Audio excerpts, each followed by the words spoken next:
Gakonga, the coach and the pioneer of Vision Total Football Kenya. Habari zenu wa Kenya wenzangu. I hope mambo yako poa. The elephant in the room. What do I mean? This story that keep coming up, that FKF want to take Kenya Premier League from next year 2020. It is something that must never happen in Kenya. And it is something that Kenya Premier League must fight so hard to make sure that it does not happen. Because FKF has already enough on their hand. FKF is going through a lot of problem, financial problem. It cannot take another task like running and managing Kenya Premier League. That must not happen. Because as far as I know, FKF plans to take over the management of Kenya Premier League from next year 2020. And the only part that Kenya Premier League will deal with is the commercial side or commercial side of the Kenya Premier League. But that is a very bad thing because sponsors will not trust Kenya Premier League being run by FKF. Remember, if I can take you back to year 2017 when SuperSport left, the issue of contention here was that SuperSport believed that Kenya Premier League is in control, full control of Kenya Premier League. But the SuperSport discovered that there was a contract in place that Kenya Premier League is running itself and managing itself until year 2020. That's at the end of the 5-year contract. But the SuperSport believed that Kenya Premier League was in full control of everything. And this is what should happen, okay? So this is not new.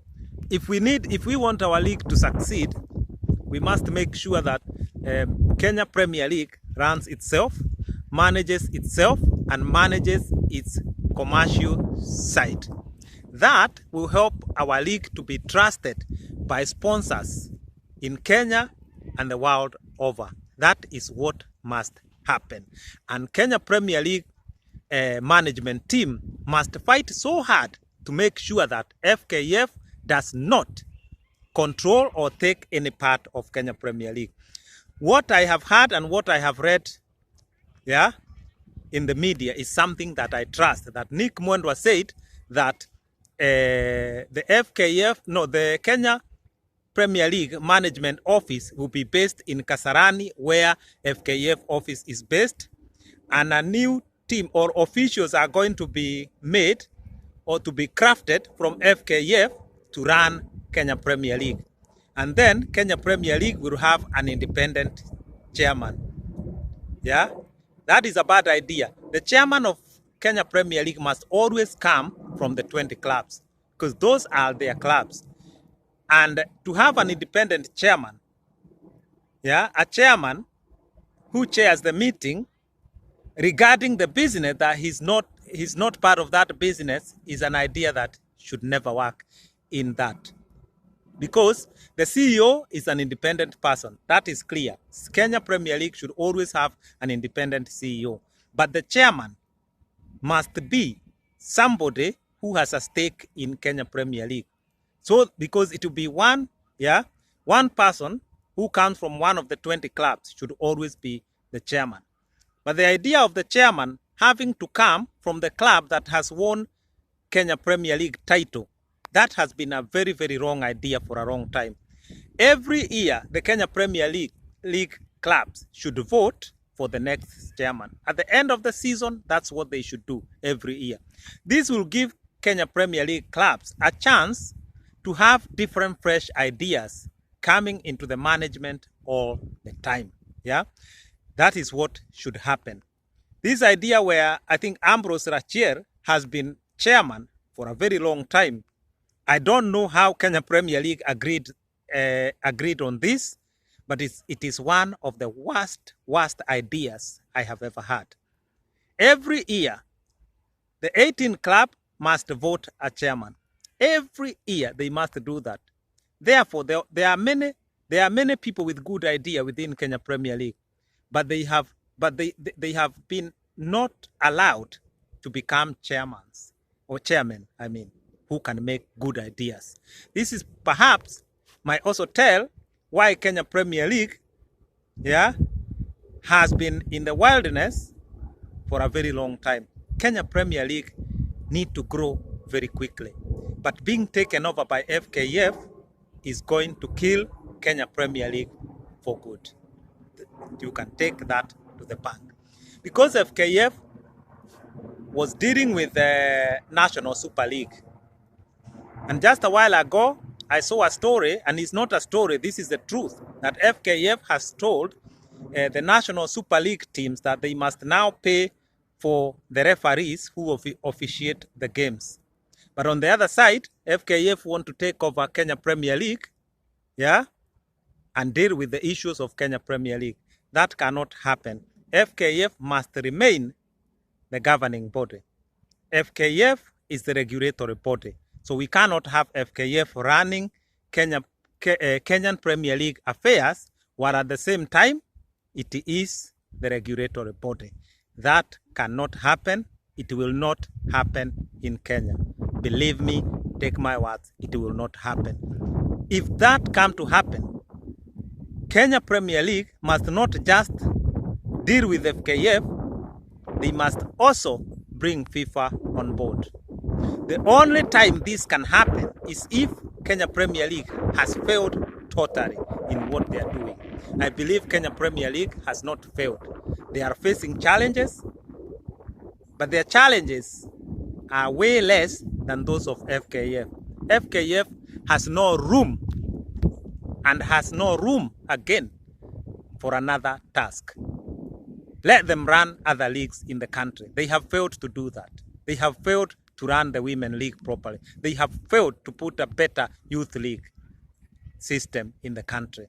They have failed, to commercialize FKF so that FKF can make enough money that can be redistributed to the football clubs in the country.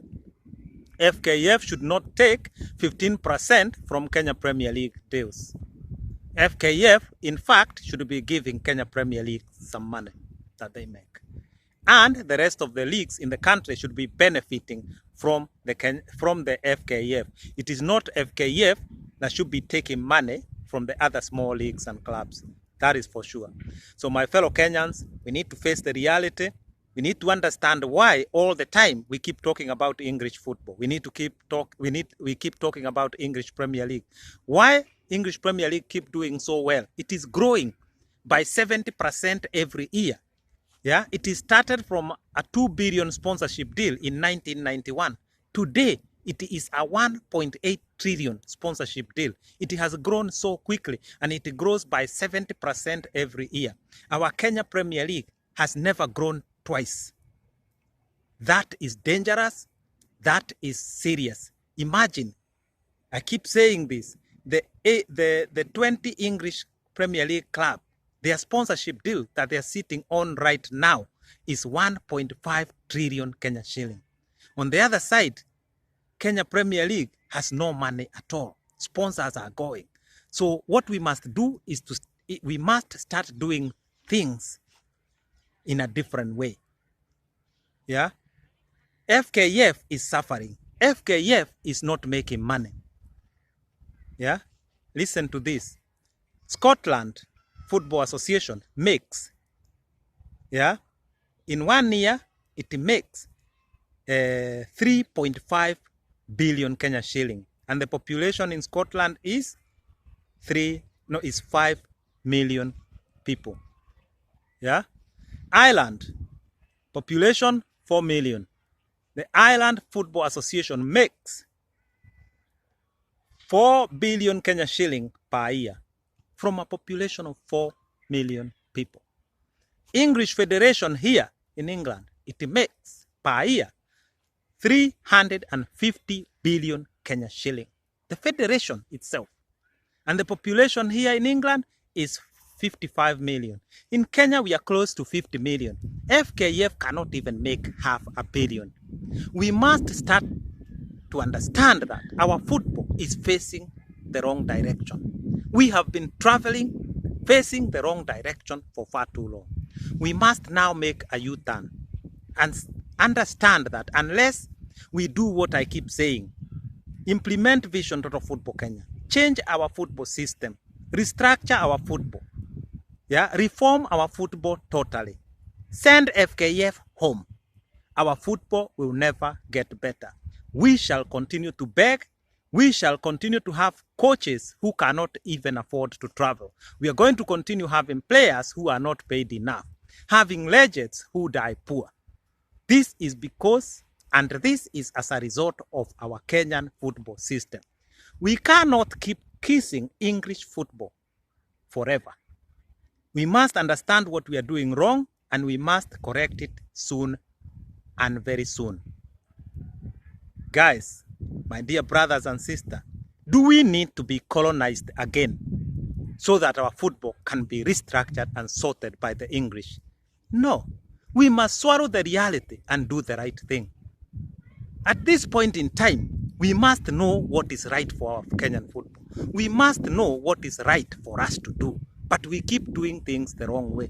We keep defending things that are cannot be defended. Saying FKF is doing the right thing. FKF is good. FKF is doing that. 60 years since independence, our football has been facing the wrong direction. We have been traveling facing the wrong direction. My dear brothers and sisters, I'm speaking from experience. We can make our football look like English football. Of course, not in 1 year, not in 2 years, but at least 5 to 10 years, our football should look something close to the dream that Joe Kadenge told me about, that he dreams of a day when Kenyan football will be properly restructured. It's coming soon. Support Vision Total Football Kenya so that we can implement the correct football system for our country and for generations to come. I'm Coach Kakonga. I live in peace. I'm gone.